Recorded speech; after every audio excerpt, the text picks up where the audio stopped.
para hablar del primer tema del libro, generalidades. Es sumamente importante tener en cuenta todos los conceptos que se nos va a dar en este tema, porque en el avance vamos a inclusive volver a tocar este mismo.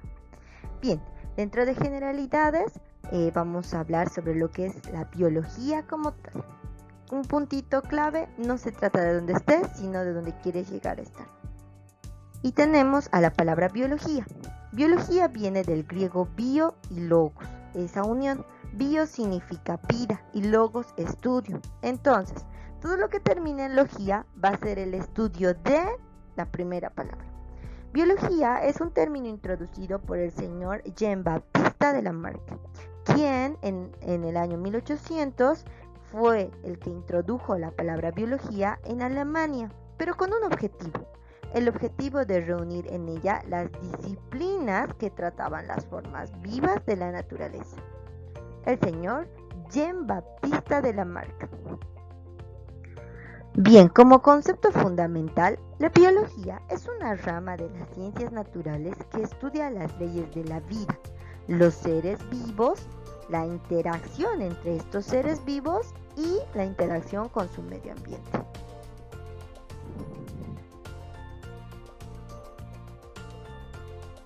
Tenemos 15 ramas para estudiar dentro de biología y son importantes que nos acordemos de las 15. Morfología, que estudia la forma.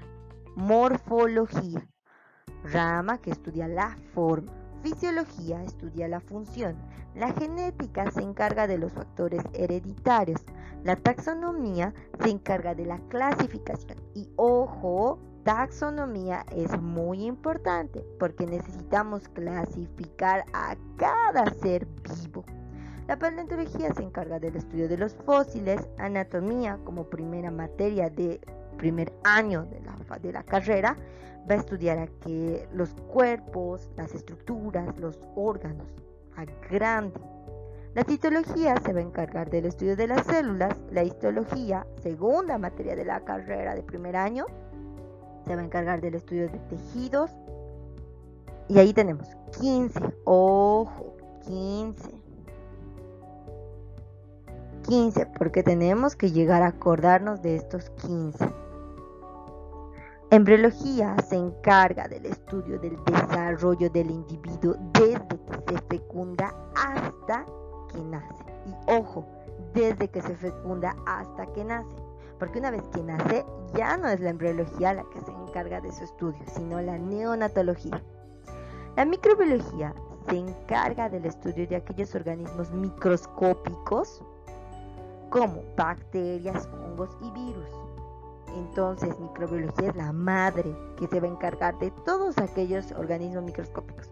Pero ojo, también existe bacteriología que estudia solamente bacterias, micología que estudia solamente hongos, virología que estudia solamente virus y parasitología que estudia solamente parásitos. La botánica es aquella rama que va a estudiar las plantas en general. Zoología estudia los animales como tal. Ecología va a estudiar ya las relaciones e interacciones de los organismos con su medio ambiente y con otros organismos. Tenemos dos más que son asociadas, la bioquímica y la biofísica, asociadas justamente biología con química y biología con física. En este caso va a haber un estudio más profundo, como bioquímica, que le ayuda al estudio de las transformaciones y aprovechamiento de la materia orgánica e inorgánica por los seres vivos, y la biofísica, que la vemos como tal, aplica los métodos y principios fundamentales de la física al análisis de la estructura y la función de los seres vivos. Ahora, pregunta clave: ¿cuáles son entonces las propiedades de un ser humano que lo distingue de otro que no sea vivo? ¿Una planta de una piedra? ¿Un ser humano de una silla? Simple. El estudio de los seres vivos se puede identificar una mayor complejidad en su estructura, que nos permite establecer los niveles de organización. La complejidad de un ser vivo como tal depende de la célula, y esa es una palabra clave que debemos repetir. Entonces vamos a ir hablando de niveles. El primer nivel es el químico, que incluye los átomos y moléculas, pero puntos clave, debemos saber los conceptos. Un átomo es la unidad más pequeña de un elemento químico que posee las propiedades características de dicho elemento. Y entre nuestros átomos tenemos que acordarnos, por ejemplo, del hidrógeno simple. Ahora, los átomos que se combinan químicamente van a formar moléculas. Este átomo asociado a otro que es oxígeno, vamos a llevar a lo que es la famosa molécula de agua. 2 hidrogeniones y una de oxígeno. Tenemos moléculas simples como moléculas complejas. Esta es una molécula compleja, que es el famoso adenosín trifosfato. Ojo, que también es una molécula que viene por la unión de varios átomos. Tenemos también otras complejas como el RNA o el ácido ribonucleico, que también va a ser una molécula más compleja aún. Está organizada por bases como citosina, guanina, adenina, timina. Tiene su propia azúcar, su azúcar que como podemos observar acá.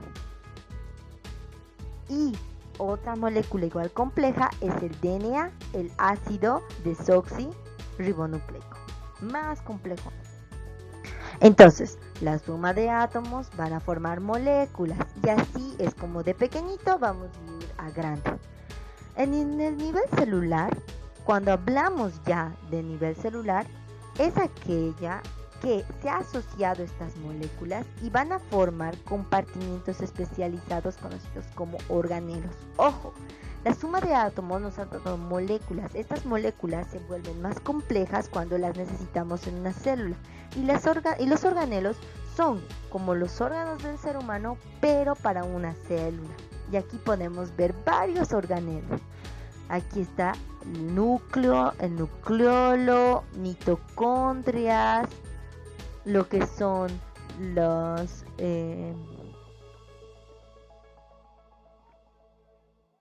membrana citoplasmática, el RER y el REL, el aparato de Golgi.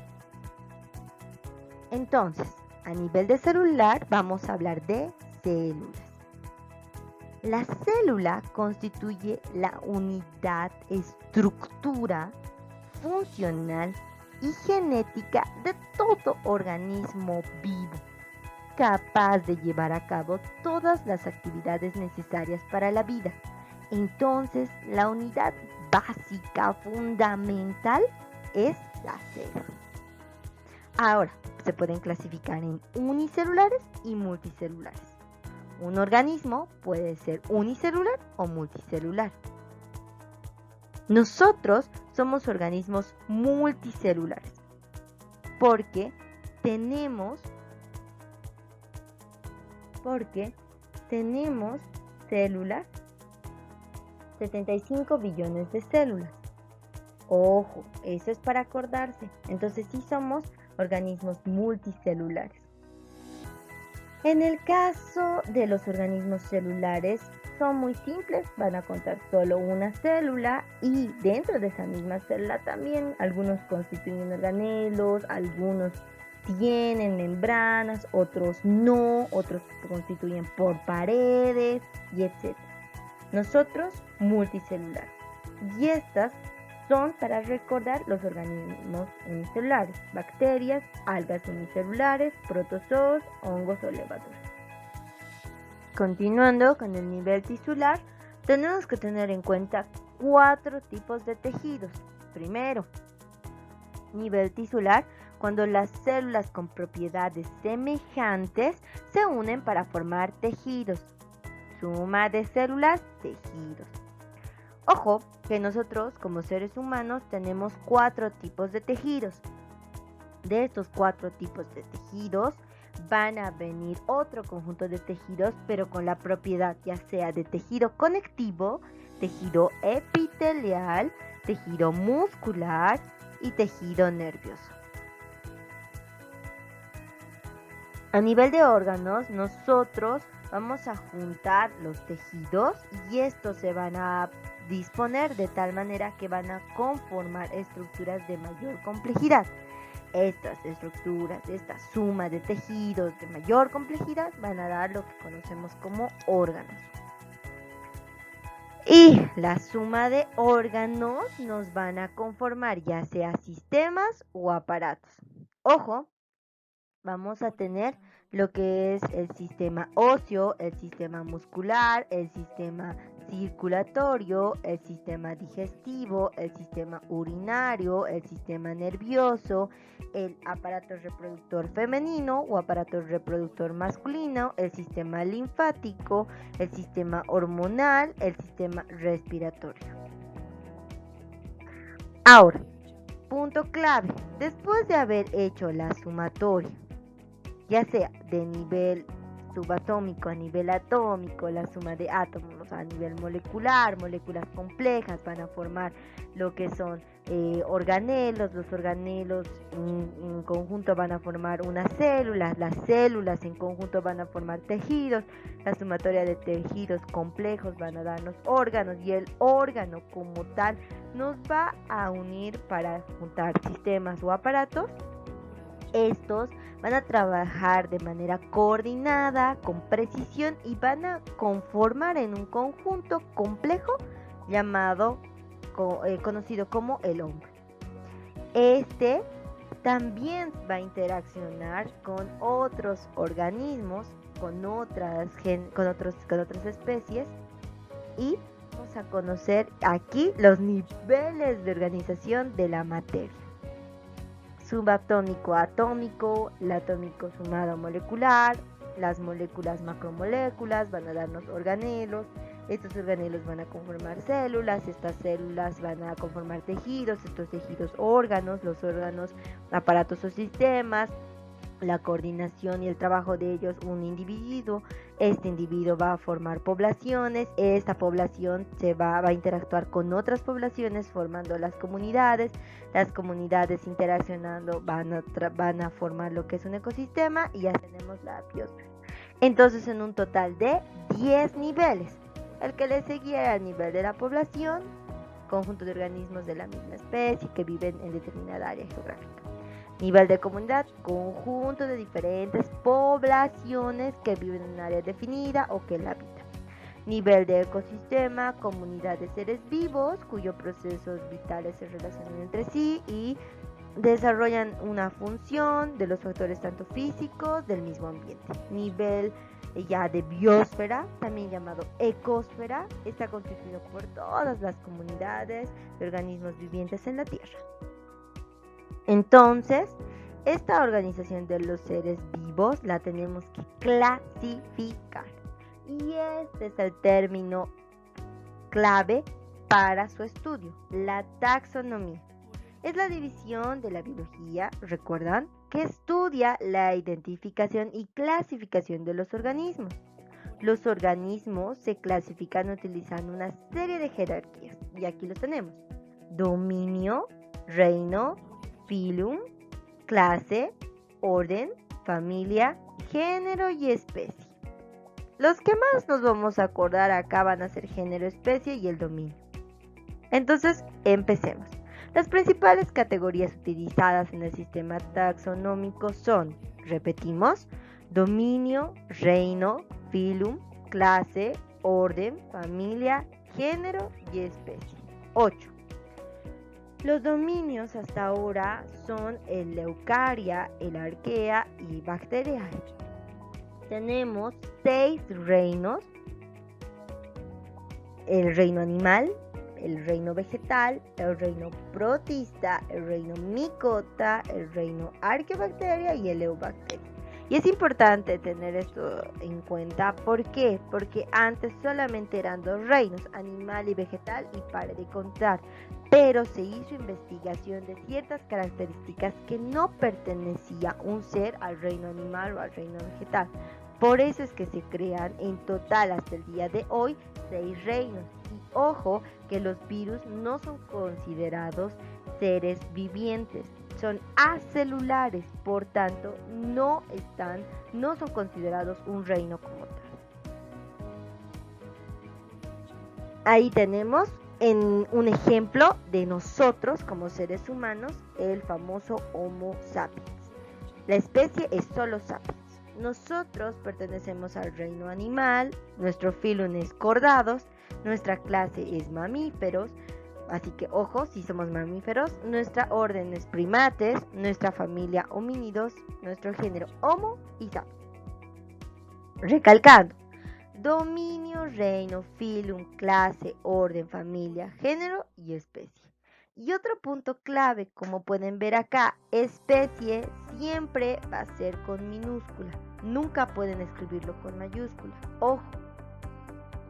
Ahora, ¿y esto gracias a qué o por qué? El señor Carlos Linnaeus en el año 1753 fue el que desarrolló la taxonomía como tal y es por eso que es considerado padre de la taxonomía.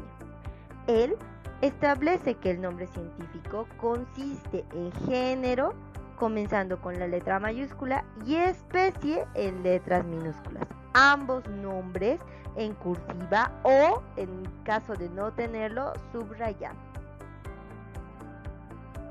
Ahora, el mismo ejemplo, el ejemplo del hombre como tal.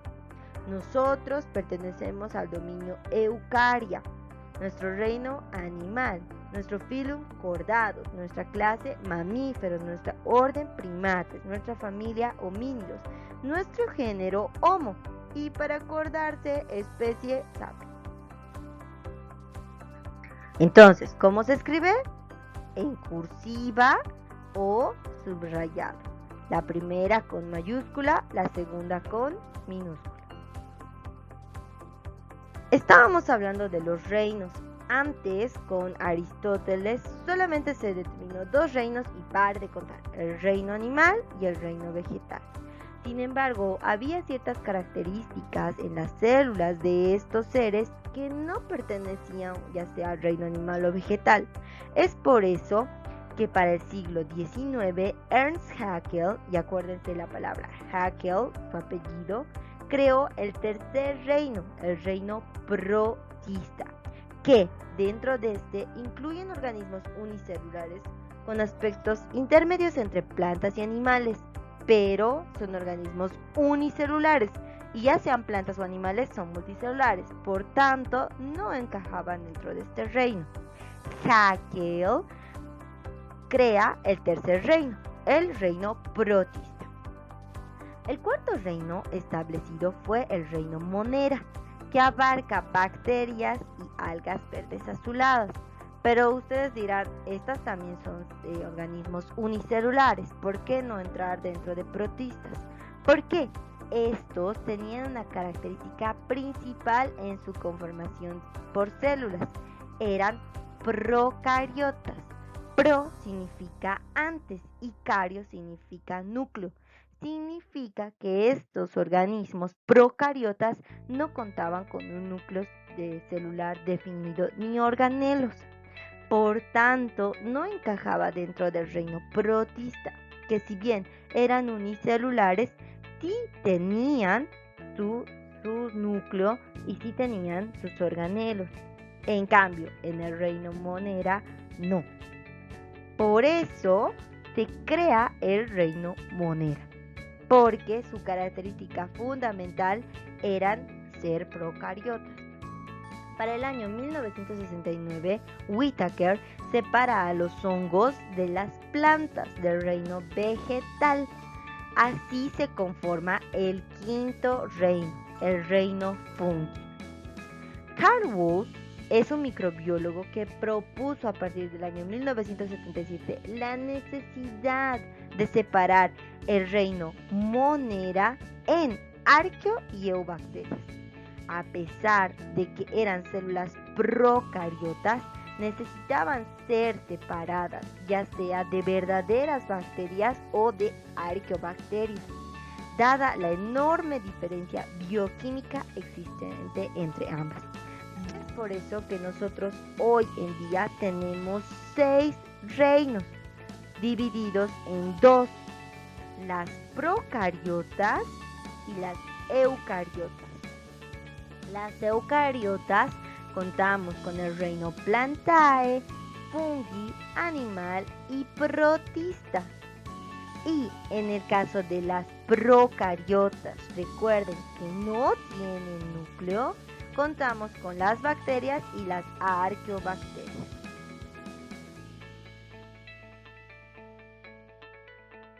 Recalcamos: reino arqueobacteria, reino eubacteria, reino protista. 3 primeros reinos. En el caso de las arqueobacterias, su característica principal es que son bacterias procariotas que no tienen núcleo y que son primitivas, que cuentan con una historia evolutiva independiente y presentan muchas diferencias bioquímicas con el resto de los seres vivos. Y como tal, en el caso de las eucariotas, son también bacterias procariotas que no tienen núcleo, pero que no presentan ni núcleo ni organelos definidos en su interior.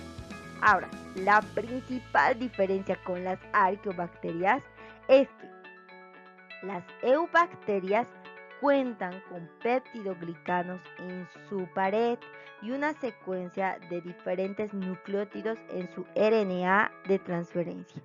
Como punto clave, las arqueobacterias son bacterias que están en la historia evolutiva.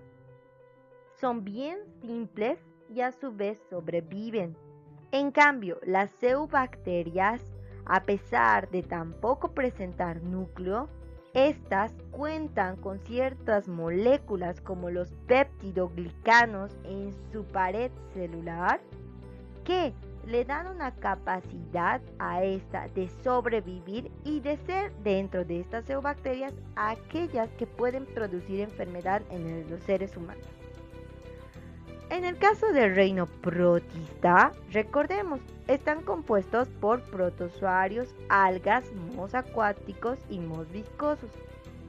Algunos, muy pocos, son multicelulares sencillos, mientras que otros son unicelulares y punto. En el caso del tercer reino, reino fungi o micota, lo componen los mohos, los hongos y las levaduras. Estos organismos no realizan fotosíntesis y esa es la palabra fundamental de separarlo de los vegetales o del reino vegetal. Sino, a pesar de no tener fotosíntesis, ellos obtienen sus nutrientes al secretar enzimas digestivas en los alimentos y luego lo absorben ya predigerido. Ojo, enzima es una proteína que va a tener la capacidad de digerir o disolver moléculas. Es por eso que en este caso ellos ya tienen la comida predigerida. Los hongos contribuyen a la descomposición de la materia orgánica como organismos muertos y desechos orgánicos en material inorgánico sencillos que puede reutilizar el ser humano. El reino vegetal o Plantae incluye a los organismos multicelulares complejos que llevan a cabo la famosa fotosíntesis. Ahora, ¿qué es la fotosíntesis? Es un proceso metabólico donde la energía luminosa es convertida en energía química, o sea, moléculas nutritivas.